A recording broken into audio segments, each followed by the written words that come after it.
In the meantime, President Obama returning to the hornet's nest in Washington, the immigration crisis boiling over following his refusal to visit the border while visiting Texas. Chief White House correspondent Ed Henry live for us on the North Lawn. So, Ed, the president back from Texas, but things are still tense in Washington over this big issue. So what's the latest?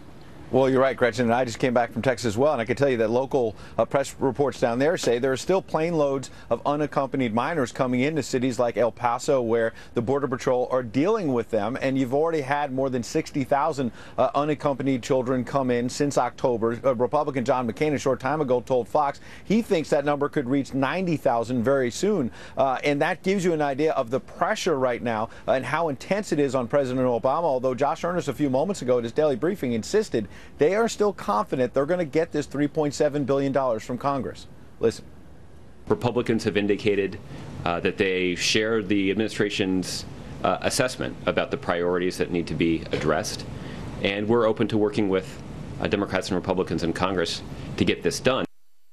But Republicans are also expressing skepticism about the fact that a lot of the money is going to dealing with the children, but not with actually securing the border, not with dealing with some way to cut off the flow of children that are coming in. And so Republicans like McCain are saying they're worried that if you just throw more money at taking care of the kids, then long term you're not going to actually stop the problem of them showing up, Gretchen. All right, so Republicans and Democrats still working on getting the billions the president asked for, but things are only going to get more intense, right? Yeah, when you listen to the back and forth, the rhetoric going between Democrats and Republicans, particularly about these children, it gets quite emotional. Listen to this exchange. Stop.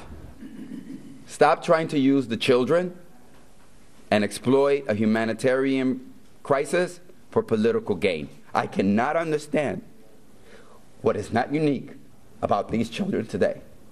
I just don't get it. So leave the children out of it. This is deliberate, Lou, and all Barack Obama's asking for is more money to do more of the same, and we are not going to do it. I'm done, Lou. For one, I've never been as angry or upset as I am about what's going on right now. You know, you see each side thinking here that the children in the middle of all of this are being exploited. And I can tell you one big revelation from this Senate hearing yesterday, delving into the $3.7 billion bill, is that administration officials said that at this current rate, they're going to run out of beds for the children in August. And if they reach that point, that emotion is going to get even higher, obviously, Gretchen. No doubt. All right. Ed Henry, thank you so much. So the frustration, as you can see, growing over this immigration crisis at our southern border. The Obama administration urging Congress to approve the president's request for those billions of dollars to address the issue, but that proposal sparking outcry from those who say the U.S. is running to the aid of illegal immigrants while our own children are suffering.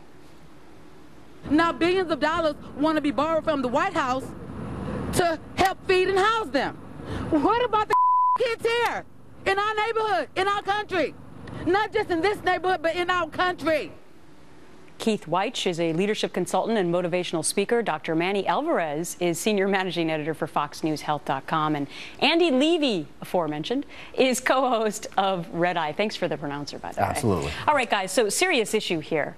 Dr. Manny, where do you fall on this with regard to what we just heard from an everyday American who says she's frustrated because kids right here in America right now need our help? Bernadette is right on target. I mean, what she said is the truth. The problem is the president doesn't want to hear the truth. He can't handle the truth because the truth is that $3 billion is not going to do anything about the immigration problem.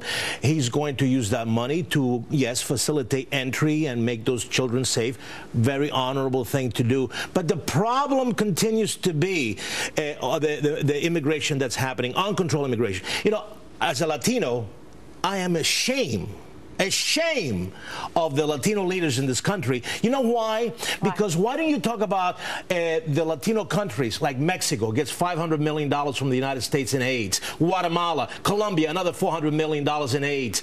And so why don't you say, hey, Latino presidents and congressmen and senators, you got a problem there. These are our people. Right. Help our people there. Don't make it a problem of America right now. So, Dr. Manny, you're obviously impassioned about this whole thing. Yeah, and I mean, you come from it, honestly, because, yeah, so you know it firsthand. Andy, Where do you fall on this very complicated issue? Yeah, I think this is one of those things where everybody is at least partially right. I think the woman in Houston is right that there's something a little off about giving billions of dollars of taxpayer dollars to kids who are here illegally while they're American kids who are hungry, who can't go to school, etc. And conservatives who are saying that helping these kids, while noble, is just going to mean we're going to see more of them. That's a really, really good point. But I also think people like Glenn Beck have good points. He says whether the kids are here illegally or not, they're still kids who need our help. And I do think there's, America at its best doesn't tell kids who fled to this country to escape gang violence, to escape a pretty good chance that they were going to die, right, that they just have to go back. Well, that woman, Bernadette, she does have a really good point, Keith, when you think about what happened in Chicago last weekend alone, where I think 15 people were shot. They died on the streets there. So what about that whole issue? And then just the kids in general, as Dr. Manny says, they're hungry in our country. Well, I think any issue regarding the safety and welfare of children deserves our serious attention, be they the border children, the children in Chicago, or elsewhere in this country. And what they're looking for are the adults in this country to come up with solutions and not point blame and, cast fingers at each other. I think there was an immigration reform bill that was passed by Senate, put before Congress, that would have gone a long way to making this happen. Now, again, it wouldn't have solved everything, but we've got to quit bickering and arguing and find a way to help the children. Well, he has a great point about solutions, because I know our viewers are fed up with Congress because there are no solutions. Don't we want solutions, Dr. Manny? Of course we want solutions, but the point is, the president, in my article today, I think that this president has a problem with owning up to responsibility. It's all about denial or finding solutions. It's not me, it's you type of attitude. The immigration problem was present 5 years ago. Okay? Okay, fine. Let's say you're having difficulty with the Senate and Congress passing a legislation, but at least address the problem of practicing the law that is on the books right now. Right. There is a law. You come here to this country. If I landed in England tomorrow and I say, by the way, I want to live here, they will send me back. No, why? I understand. So, Andy, one of the basic criticisms of giving all this money is that it's not going to do anything to secure the border any more than it already is, which is part of the problem, is it not? It's the problem from America's point of view, absolutely. And as Dr. Manny pointed out, the other huge problem is what's going on in those countries like Guatemala and Honduras and El Salvador that's driving these kids here.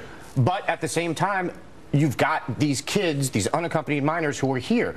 What do you do with them? You've got to take care of them, I think. I think you can't just tell them, well, sorry, you got to go back. Keith, you talked about solutions. What would your solution be? First of all, you have to continue to secure the border. That's number one. Secondly, you've got to make sure you streamline the legal immigration process. Right now, it takes too long to go through that process. Thirdly, you have to crack down on those employers who are out there hiring these undocumented immigrants. And then you have to give a path to citizenship. Those are 4 things that you have to do. Well, I want to add one more thing. 10 seconds. You got to hold those countries accountable. Yeah. You got to put fines in Mexico, fines in Guatemala, fines in Colombia.